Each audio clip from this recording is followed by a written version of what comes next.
जय श्री कृष्णा। राधे राधे। आइए आज हम सुनते हैं विनायक चतुर्थी व्रत कथा। फाल्गुन मास के शुक्ल पक्ष की आने वाली चतुर्थी को विनायक चतुर्थी कहा जाता है। हर महीने की शुक्ल पक्ष की चतुर्थी को विनायक चतुर्थी के रूप में मनाया जाता है तथा कृष्ण पक्ष में आने वाली चतुर्थी को संकट चतुर्थी कहा जाता है। संकट चतुर्थी में व्रत रखकर चंद्रमा उदय होने पर चंद्रमा को अर्घ्य देकर ही व्रत का पारण किया जाता है। लेकिन शुक्ल पक्ष की चतुर्थी को व्रत रखते हैं तो इस दिन सिर्फ सूर्य को ही अर्घ्य दिया जाता है। मान्यता के अनुसार जो भी भक्त विनायक चतुर्थी का व्रत रखकर गणेश जी की पूजा करता है उसके जीवन से सभी प्रकार की समस्याएं और कष्ट दूर होते हैं तथा सारे कार्य बिना किसी विघ्न के पूरे होते हैं। इसलिए गणेश जी का एक नाम विघ्नहर्ता भी है। गणेश जी की पूजा बुद्धि और सौभाग्य प्रदान करने वाले देवता के रूप में की जाती है। इस दिन गणेश जी का व्रत रखा जाता है तथा कथा सुनी जाती है। श्री गणेश भगवान सभी भक्तों के कष्ट दूर करते हैं तथा सभी मनोकामनाएं पूरी करते हैं। जय हो गणेश भगवान की, जय हो विनायक भगवान की। आइए अब सुनते हैं विनायक चतुर्थी की व्रत कथा।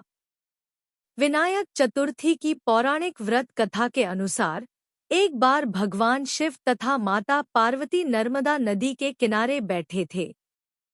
वहां माता पार्वती ने भगवान शिव से समय व्यतीत करने के लिए चौपड़ खेलने को कहा। भगवान शिव चौपड़ खेलने के लिए तैयार हो गए, परंतु इस खेल में हार जीत का फैसला कौन करेगा, यहाँ पर तो कोई और है ही नहीं, यह सोचने लगे। सोचते सोचते भगवान शिव ने कुछ घासफूस व तिनकों को एकत्रित करके उसका एक पुतला बनाया और उसकी प्राण प्रतिष्ठा कर दी। प्राण प्रतिष्ठा करते ही पुतले में जान आ गई। अब पुतले से भगवान शिव ने कहा कि बेटा, हम चौपड़ खेलना चाहते हैं, परंतु हमारी हार जीत का फैसला करने वाला कोई नहीं है। इसीलिए तुम बता देना कि हम दोनों में से कौन हारा है और कौन जीता है। उसने कहा, ठीक है। उसके बाद भगवान शिव और माता पार्वती का चौपड़ खेल शुरू हो गया और वह बालक ध्यान से देखता रहा। यह खेल 3 बार खेला गया और संयोग से माता पार्वती जी तीनों बार जीत गई और भगवान शिव तीनों बार हार गए। खेल समाप्त होने पर बालक से हार जीत के फैसले के लिए पूछा गया तो बालक ने महादेव को विजय बताया। यह सुनकर माता पार्वती को क्रोध आ गया और उसने क्रोध में बालक को लंगड़ा होने का और कीचड़ में पड़े रहने का श्राप दे दिया। बालक ने माता पार्वती से माफी मांगी और कहा कि मां, मुझसे अज्ञानतावश ऐसा हुआ है। मैंने किसी द्वेष भावना से ऐसा नहीं किया, मुझे क्षमा कर दो, मेरा अपराध क्षमा करो। ऐसा कहकर बालक बार बार माफी मांगने लगा। बालक द्वारा क्षमा मांगने पर माता ने कहा कि ठीक है, अगले साल यहाँ पर गणेश पूजन के लिए नाग कन्याएं आएगी। उनके कहे अनुसार तुम भी गणेश जी का व्रत करना।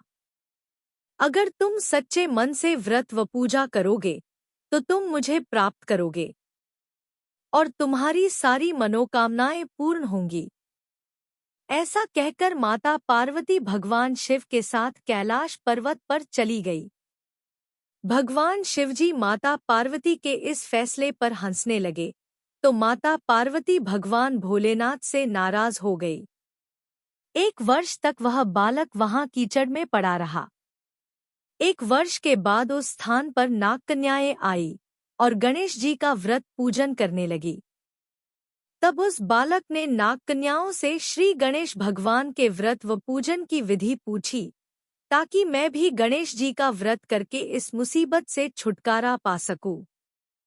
नाग कन्याओं ने गणेश जी के व्रत की सारी विधि पूरे नियम पूर्वक बता दी। नाग कन्याएं अपनी पूजा संपन्न करके वहां से चली गई। उस बालक ने नागकन्याओं के कहे अनुसार 21 दिन तक लगातार गणेश जी का व्रत किया और बड़े ही श्रद्धापूर्वक कथा सुनी। उस बालक की भक्ति से गणेश जी प्रसन्न हुए और उस बालक को साक्षात दर्शन दिए और कहा कि मैं तुम्हारी भक्ति से बहुत प्रसन्न हूँ। और कहा कि बोलो क्या मांगना चाहते हो, मनवांछित फल मांग लो, क्या मांगते हो।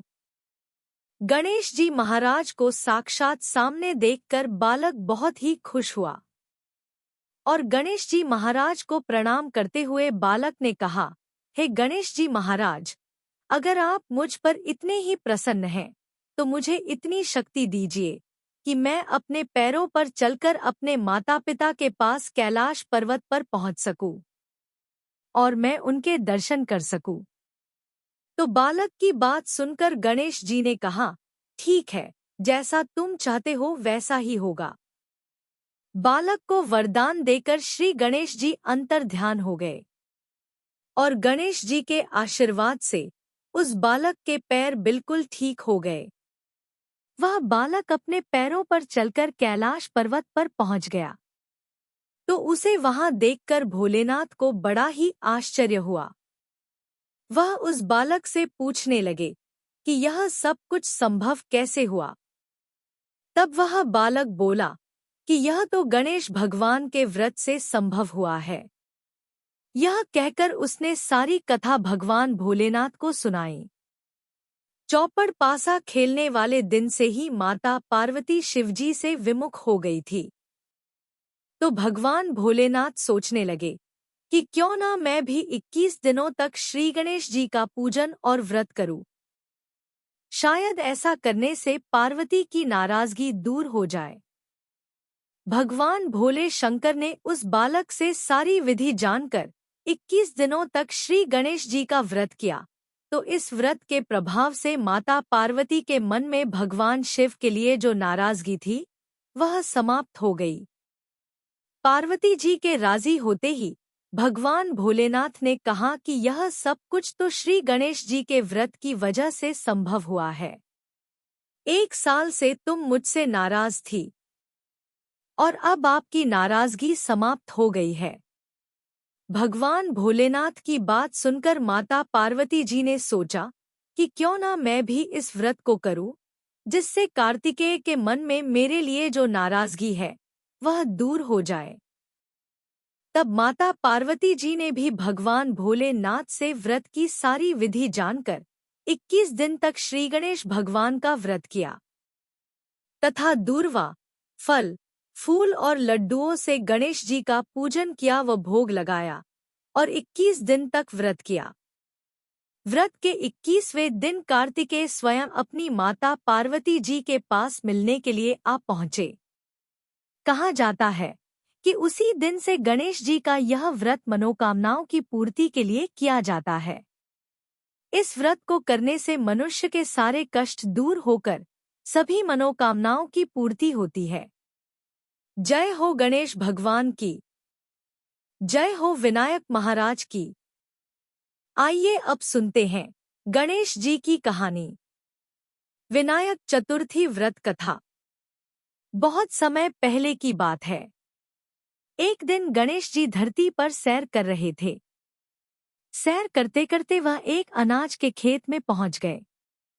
अब गणेश जी को भूख लगने लगी और भूख लगने के कारण उन्होंने उस खेत में से 12 अनाज के दाने तोड़कर खा लिए। वह खेत सेठ धनीराम जी का था।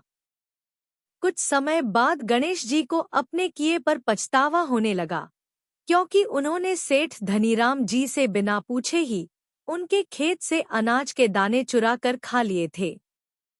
फिर गणेश जी ने सोचा कि अब अपने किए बुरे कर्म का और चोरी का प्रायश्चित तो करना ही पड़ेगा।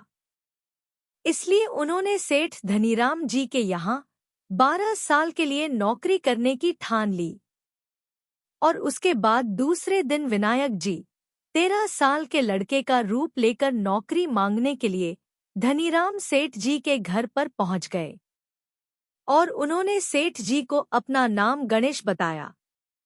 गणेश जी से सेठ जी ने विनायक भगवान की बुद्धिमानी की परीक्षा लेने के बाद खुशी खुशी उसे नौकरी पर रख लिया। अब गणेश भगवान एक सामान्य मनुष्य के रूप में सेठ जी के यहाँ घर पर रहने लगे और सेठ जी जो भी काम बताते वह कर दिया करते। एक दिन सेठ जी की पत्नी शाम के समय घर का काम खत्म करने के बाद राख से हाथ धोने जा रही थी कि यह देख गणेश जी ने सेठानी जी का हाथ पकड़कर जबरदस्ती मिट्टी से हाथ धुलवा दिए। गणेश जी की इस हरकत से सेठानी नाराज हो गई और उन्होंने सेठ जी के कमरे में जाकर गणेश जी की शिकायत कर दी। सेठानी से सब कुछ सुनने के बाद सेठ धनीराम ने गणेश को बुलाया और इस हरकत का कारण पूछा तो गणेश जी बोले कि सेठानी जी शाम के समय राख से हाथ धो रही थी और ऐसा करने से घर की लक्ष्मी नाराज होकर चली जाती है और घर में आर्थिक समस्याएं उत्पन्न हो जाती हैं। इसलिए मैंने उनके हाथ मिट्टी से धुलवा दिए। इससे घर पर माता लक्ष्मी की कृपा बनी रहती है। यह सब सुनकर सेठ जी ने सोचा कि गणेश की बात तो बड़ी ही सही है। उसके कुछ दिन बाद कुंभ मेले का शुभ अवसर आया। सेठ जी ने गणेश को बुलाया और कहा, सेठानी जी को कुंभ मेले में स्नान करा लाओ। अब सेठानी और गणेश जी दोनों कुंभ स्नान के लिए मेले में पहुंच गए। वहां पहुंचने के बाद सेठानी स्नान करने के लिए नदी के किनारे पर बैठकर नहाने लगी। उन्हें ऐसा करते देखकर गणेश दौड़कर आए और सेठानी जी के दोनों हाथ पकड़कर उन्हें नदी के अंदर लेकर गए, उनसे पानी में डुबकी लगवाई और फिर किनारे पर ले आए। अब गणेश की इस हरकत से सेठानी का गुस्सा 7वें आसमान पर पहुंच गया। सेठानी जी घर पर आते समय रास्ते में गणेश को ताने पर ताने मार रही थी, लेकिन भगवान गणेश चुपचाप बैठे हुए सब कुछ शांति से सुन रहे थे। घर आते ही सेठानी ने सेठ जी के पास फिर से गणेश की शिकायत कर दी। सेठ जी ने तुरंत ही गणेश को बुलाया और पूछा, तुमने ऐसा क्यों किया? गणेश जी बोले कि सेठ जी, सेठानी नदी के किनारे पर बैठकर गंदे पानी से नहा रही थी, तो मैंने उन्हें नदी में ले जाकर साफ पानी में डुबकी लगवाई। ऐसा करने से उन्हें अगले जन्म में बहुत बड़ा राजपद और वैभव मिलेगा। सेठ जी ने सोचा कि गणेश के विचार कितने अच्छे हैं, मेरे परिवार के बारे में भला ही सोचता है। कुछ दिन बाद सेठ जी ने घर पर पूजा रखी। पंडित जी के आने के बाद पूजा शुरू करने के लिए सेठ जी ने गणेश से कहा, जाओ और सेठानी जी को बुलाकर लाओ। सेठ जी की आज्ञा के अनुसार गणेश जी सेठानी जी को बुलाने गए। उसी समय सेठानी काली चुनरी ओढ़कर कमरे में से बाहर आ रही थी। यह देखते ही गणेश जी ने वह काली चुनरी उतार कर और फाड़कर फेंक दी और कहा कि पूजा के लिए लाल रंग की चुनरी ओढ़ कर आइए। अब सेठानी जी बहुत ज्यादा नाराज हो गई और गणेश पर चिल्लाने लगी। यह आवाज सुनकर सेठ जी वहां पर भागते हुए आए और पूछा कि क्या हुआ। तब सेठानी बोली, गणेश ने मेरी चुनरी फाड़ दी। फिर सेठ जी ने गणेश को बहुत डांटा और पूछा कि तुमने ऐसा क्यों किया। जवाब में गणेश ने कहा कि सेठ जी, पूजा में कभी काला वस्त्र नहीं पहनते, ऐसा करने से शुभ काम सफल नहीं होते, इसलिए मैंने ऐसा किया। सेठ जी ने सोचा कि गणेश है तो बहुत ही समझदार। इसी तरह लीला रचाते हुए उस घर में गणेश जी को 12 साल बीत गए। फिर एक दिन सेठ जी ने नया कारोबार शुरू करने से पहले घर में पूजा रखी। पूजा करते करते उनको याद आया कि पूजा की सामग्री में गणेश भगवान की मूर्ति तो लाना भूल ही गए। तब उन्होंने अपने नौकर गणेश से पूजा घर से भगवान विनायक जी की मूर्ति लाने के लिए कहा। गणेश बोला कि आप मुझे ही मूर्ति समझकर पूजा में विराजमान कर लो, आपके सारे काम शुभ और सफल हो जाएंगे। यह सुनकर सेठ जी को गुस्सा आ गया और बोले, गणेश, तुम अब तक तो सेठानी से मजाक करते थे, अब मुझसे भी मजाक करने लगे हो। जवाब में गणेश जी ने मुस्कुराते हुए कहा, नहीं सेठ जी, मैं मजाक नहीं कर रहा, मैं सत्य वचन कह रहा हूँ। इतना कहने के बाद नौकर गणेश ने अपना असली भगवान गणेश रूप धारण कर लिया। साक्षात गणेश भगवान को सामने देखकर सेठ और सेठानी उनके चरणों में नतमस्तक हो गए और उन्होंने अपनी पूजा संपन्न कर ली। उसके पश्चात सेठ सेठानी को आशीर्वाद देकर गणेश जी देखते ही देखते अंतर्धान हो गए। बाद में सेठ सेठानी को बहुत पछतावा होने लगा कि स्वयं भगवान हमारे घर नौकरी कर रहे थे और हमने उनके साथ कितना बुरा व्यवहार किया, उनसे बहुत सारा काम कराया। यह सोच सोच कर दोनों दुखी होने लगे। फिर उसी रात सेठ और सेठानी के सपने में गणेश भगवान प्रकट हुए और उन्हें समझाया कि मैंने 12 साल पहले तुम्हारे खेत से 12 अनाज के दाने बिना पूछे तोड़ लिए थे और इस कर्म का दोष दूर करने के लिए मैं 12 साल से तुम्हारे घर पर नौकरी कर रहा था। अब तो धनीराम सेठ और सेठानी जी के जीवन की काया पलट हो गई और वे धन धान्य से बहुत संपन्न हो गए। हे गणेश जी महाराज, आपने जैसी माया धनीराम सेठ जी पर की, वैसी ही माया सब पर करना। इस कहानी को पढ़ने वाले और सुनने वाले हर एक व्यक्ति पर अपनी कृपा बरसाना।